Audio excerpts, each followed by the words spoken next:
ये लोग जब सफर पर थे तो आइवर्सन डॉग्स की स्पीड बढ़ा देता है और वो उसे काबू नहीं कर पाता। आगे एक खाई थी इसलिए एक हादसा हो जाता है। आइवर्सन का लीड डॉग और स्लिट का काफी सामान उस खाई में गिर जाते हैं। सफर के दौरान आइवर्सन को अपने लीड डॉग से लगाव हो गया था, इसलिए उसके मरने से वो काफी दुखी था। मगर बुरी खबर दोनों के लिए ये थी कि उस हादसे की वजह से आइवर्सन ने 2 हफ्तों का राशन खो दिया था। कैप्टन को गुस्सा तो बहुत आया था क्योंकि वो एक नौसिखिया को अपने साथ इस खास कोच पर ले आया था। पूरा देश दांव पर लगा था। खैर अब कुछ नहीं हो सकता, इसलिए ये लोग आगे बढ़ने का फैसला करते हैं। आगे बढ़ते हुए ये लोग एक नदी को पार कर लेते हैं। अब कैप्टन नक्शे के सहारे हर एक जगह की जानकारी अपने साथ महफूज कर रहा था। एक दिन आइवर्सन कैप्टन से पूछते हैं कि आप ये काम क्यों करते हैं? ये कितना खतरनाक है। इंसान बिल्कुल अकेला होता है और अगर मौत भी आ जाए तो कितना भयानक होगा। कोई सहारा देने वाला नहीं, कोई मदद करने वाला नहीं। कैप्टन आयनर जवाब देते हैं कि लोग कोई काम क्यों करते हैं। वो आइवर्सन से पूछता है कि तुम एक मैकेनिक का काम क्यों करते हो? तो आइवर्सन जवाब देता है कि मैं इसमें अच्छा हूँ। तो कैप्टन जवाब देता है कि मैं अपने काम में अच्छा हूँ इसलिए।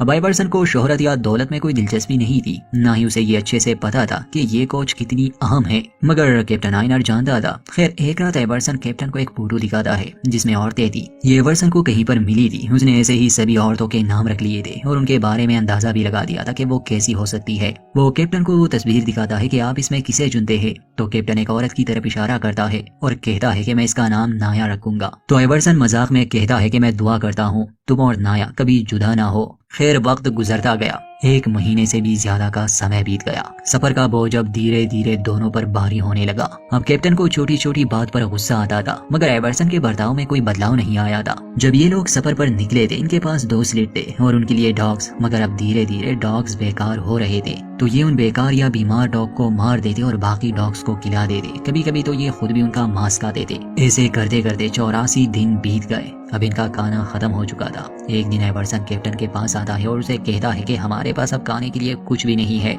तो क्या ऐसा वक्त आएगा जब हमें लौटकर जाना होगा? तो कैप्टन गुस्सा करता है कि ऐसा कभी नहीं होगा। हम बिना सबूत लिए यहाँ से नहीं जाएंगे। कुछ दिन बाद ही जब वो एक जगह बैठे थे तो उन्हें पत्थरों का बना एक टेला नजर आता है जिसे केन कहते हैं। इसका मतलब कि इन लोगों से पहले जो लोग कोच के लिए आए थे ये साबित करने के लिए कि ग्रीनलैंड को कोई भी झील अलग नहीं करती, ये उन्होंने बनाया था। उस केन को देखकर दोनों उसकी तरफ भागते हैं। कैप्टन उसे खोलता है। उसके अंदर एक लेटर था, एक नक्शा था, कुछ गाना था। लेटर में लिखा था कि साल 1906 हमने यहाँ पड़ाव डाला, मगर हमारे लिए और डॉग्स के लिए खाना खत्म हो चुका है। हम आगे तक गए थे, हमने देखा वहाँ कोई झील नहीं है जो ग्रीनलैंड को अलग करती है। हम ये खाना, नक्शा और लेटर इस सबूत के तौर पर छोड़कर जा रहे हैं ताकि हमारे बाद जो आए उन्हें ये मिल सके कि ग्रीनलैंड एक है।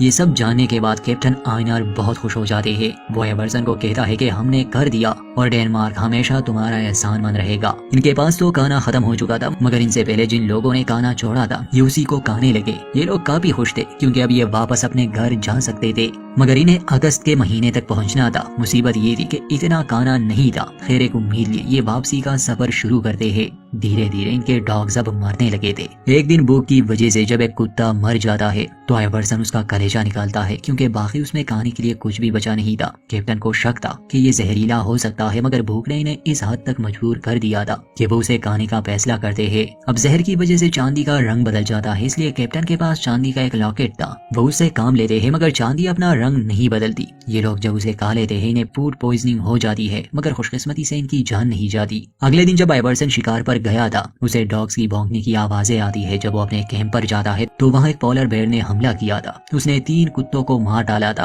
और कैप्टन को मारने वाला था, मगर ठीक समय पर आइवर्सन पहुंच जाता है। बालू को 2 बार गोली मार देता है। कैप्टन पानी में गिर चुका था, मगर आइवर्सन उसे बाहर निकालता है और 2 दिन तक उसे गर्म रखने की कोशिश करता है। जब वो ठीक हो जाते हैं कुछ दिन बाद ही इनके सभी डॉग्स खत्म हो गए और एक सुबह जब आइवर्सन की आंख खुलती है तो कैप्टन ने स्लिट को भी जला दिया था। जब वो वजह पूछता है तो कैप्टन बताते हैं कि अगर हमें वहां तक पहुंचना है तो हम इस बोझ को नहीं ले जा सकते। तो अब ये पैदल ही सफर करने लगे। 164वां दिन बीत गया। अब इन्हें एक जमी हुई नदी को पार करना था। कैप्टन का मानना था कि शायद हम वहां तक जिंदा ना पहुंच पाए, इसलिए हम एक कैन बनाएंगे। हम वहां पहुंचे या ना, मगर सबूत को सुरक्षित रखना होगा, इसलिए वो वहां पत्थरों का एक कैन बनाते हैं और सारे सबूत उसी में रख देते हैं। खैर किसी तरह ये दोनों उस नदी को भी पार कर लेते हैं और जब ये दोनों बिल्कुल तक जाते हैं, हार नहीं मानते और कैसे भी करके ये अपने जहाज अलाबामा तक पहुंच जाते हैं। ये खुशी से चिल्लाने लगते हैं, अपने साथियों को आवाजें देते हैं, मगर कोई भी नजर नहीं आता। जब ये करीब जाते हैं तो असल में वो लोग जा चुके थे।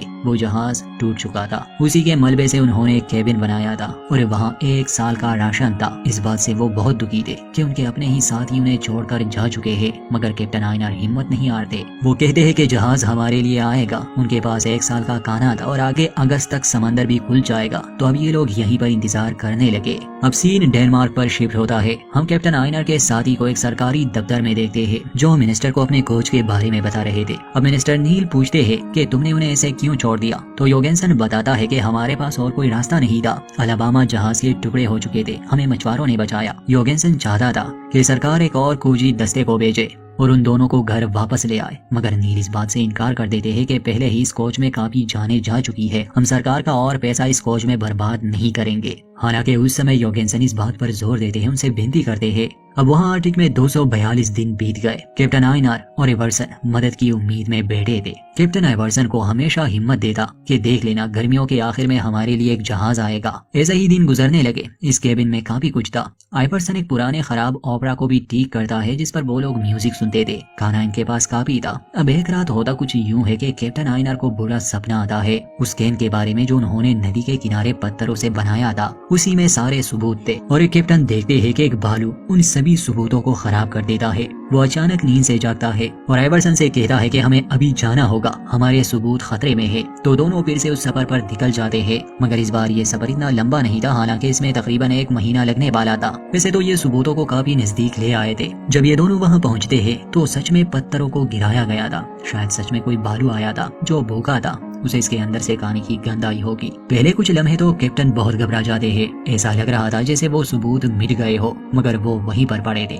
उसे वो वापस पा लेते हैं। आइवर्सन हैरानी से पूछता है कि आपको ये कैसे पता चला। तो कैप्टन मुस्कुराते हैं, जवाब देते हैं कि सपनों का हमेशा कोई ना कोई मतलब होता है आइवर्सन। जब ये लोग 200 मील के सफर पर अलाबामा के उस जगह से नहीं निकले थे तो आइवर्सन ने कैप्टन को ये मशवरा दिया था कि शायद हमें यहाँ कोई नोट छोड़ना चाहिए, अगर कोई आए तो उन्हें पता चल सके कि हम यहाँ जिंदा है। मगर अजीब बात थी कि कैप्टन कहता है कि नहीं, हम समय पर पहुँच जाएंगे। असल में 200 मील के सफर में काफी दिन लगने वाले थे। तो जब ये लोग वापस आते हैं इन्हें पता चलता है कि समंदर अब खुल चुका है और इन्हें ढूंढने कुछ लोग आए भी थे, मगर कैबिन खाली था। तो वो ये मानने लगे कि अब वो मर चुके हैं। उन्होंने इनकी तलाश रोक दी। ये जानकर आइवर्सन का दिल टूट जाता है। कैप्टन को बहुत गुस्सा आया था, मगर आइवर्सन उससे कोई गिला नहीं करता, बल्कि कैप्टन खुद ही उस पर गुस्सा करता है, क्योंकि ये सब उसकी वजह से हुआ। अगर वो एक नोट छोड़कर जाते अब तक उन्हें बचा लिया होता। अब उन्हें 1 साल और इंतजार करना होगा, शायद कोई उन्हें बचाने आए ही ना। खैर अभी यहाँ से इन लोगों के बुरे दिन शुरू हो जाते हैं। आइवर्सन हिम्मत वाला था, मगर अब कैप्टन की दिमागी हालत खराब होने लगी थी। जैसे अब उसे अपने आसपास नाया नजर आती थी। वो उसके साथ बातें करता था, क्योंकि अब कैप्टन की उम्मीद टूट रही थी। यहाँ स्टंडी दुनिया में उन्हें 3 साल होने को थे।